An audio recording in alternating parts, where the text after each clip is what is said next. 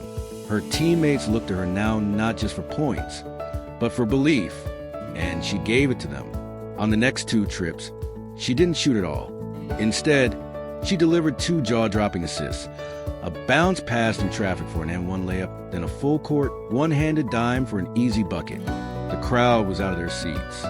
South Carolina called timeout, and as the cameras cut to the Iowa bench, Caitlin Clark stood still, chest rising and falling, eyes locked on the floor. But inside, she was burning. She remembered the headlines, the tweets, the press conferences where analysts dismissed her, the award she didn't win, the Olympic snub, the messages calling her overrated, too selfish, all hype. This wasn't just a game. It was every insult, every doubt in human form. And she had 4 minutes to bury it for good. Out of the timeout, South Carolina responded with a haymaker, a quick 3, a steal, a contested layup. Boom. Just like that.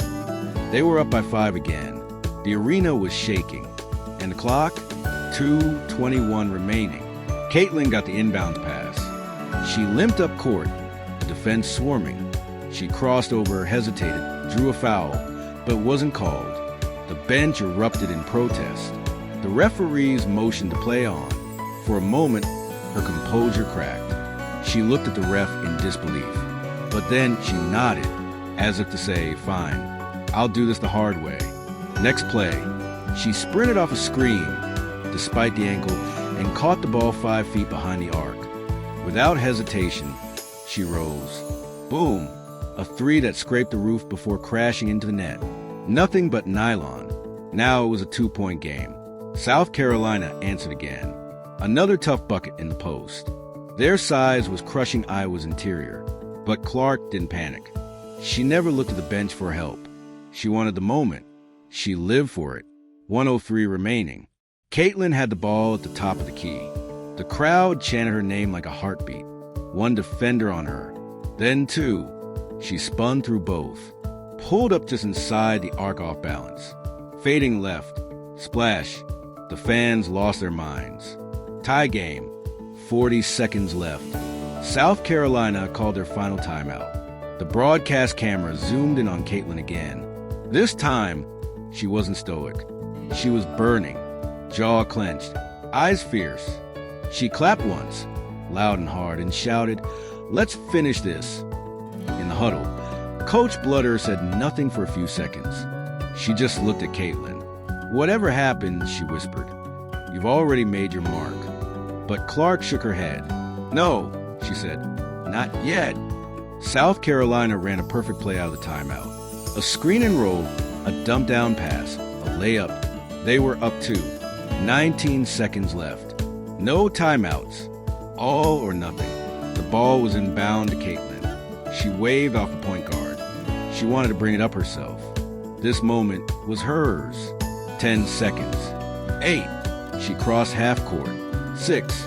5. The defense doubled again. She split them with a lightning-quick dribble and pulled up from the left wing. It was deep, too deep. She jumped, ankles screaming, defenders flying toward her. The ball left her fingertips. Time slowed. The crowd rose. Commentators gasped. The buzzer sounded. And the ball went in. Game. The arena exploded. Caitlin fell to her knees. Her teammates mobbed her. Twitter crashed. Sports networks cut in. Everyone was talking about one shot, one moment, one woman. The shot wasn't just a game winner. It was a silencer. And her haters? Silent. When the buzzer sounded and the shot fell, the world stopped. Caitlin Clark didn't scream. She didn't run. She didn't pump her fist or beat her chest. She dropped to her knees, hands trembling, as her teammates tackled her in a wave of disbelief and pure joy. For a moment, the world was just noise deafening, chaotic, beautiful noise. And then it was quiet. Not in the arena. No. There, the fans were still roaring, sobbing, recording the moment with shaking hands. But on Twitter, silence. From the doubters, silence. From the analysts who said she couldn't lead, silence. Caitlin Clark had just done the impossible.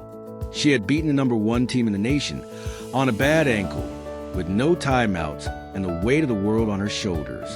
And she'd done it her way.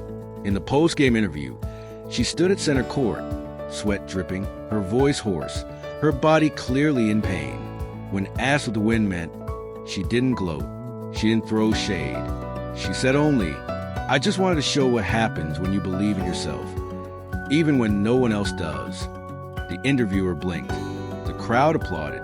And that one sentence spread like wildfire across every platform, every highlight reel. But the real story wasn't what Caitlin said. It was what she'd survived to get there. Back in the locker room, the adrenaline wore off. Her ankle swelled. The trainers helped her onto a table. Ice wrapped around her foot, but she smiled through it all. Coach Bludder hugged her and whispered, "You changed everything tonight." Caitlin just nodded.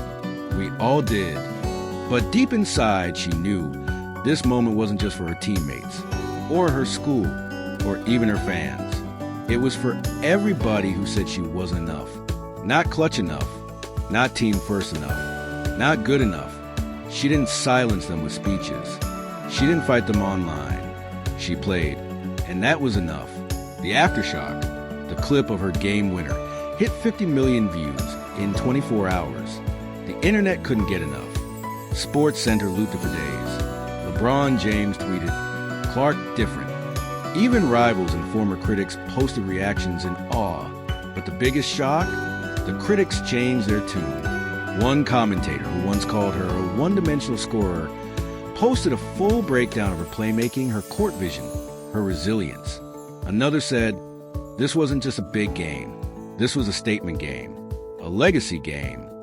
Even Team USA officials, who left her off the Olympic roster, released a vague statement acknowledging extraordinary individual performances during the season.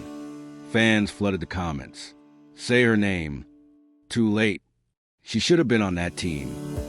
The world had finally caught up. Back home, days later, Caitlin returned to Iowa. When she stepped off the bus, hundreds were waiting, signs, flowers, little girls in jerseys with her number. Some were crying.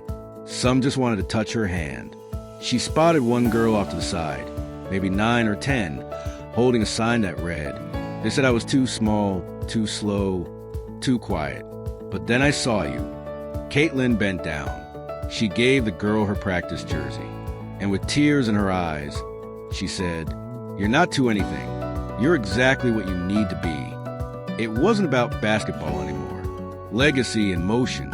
In the weeks that followed, Caitlin's game winner was dissected by sports scientists, artists, even poets. It wasn't just a shot, it was a symbol. ESPN aired a full documentary. Nike dropped a new campaign with her quote, "Believe in yourself, even when no one else does." But Caitlin didn't dwell on it. She was already back in the gym, limping slightly, shooting fadeaways, pushing through drills. A reporter asked her, "What's next after that?" She smiled. "They'll doubt me again. They always do. And I'll just keep playing." The silence that spoke volumes. And so, the noise faded. The debates grew quiet. The trolls logged off. Because when greatness speaks through action, there's nothing left to argue. Caitlin Clark didn't need to shout. She didn't need revenge.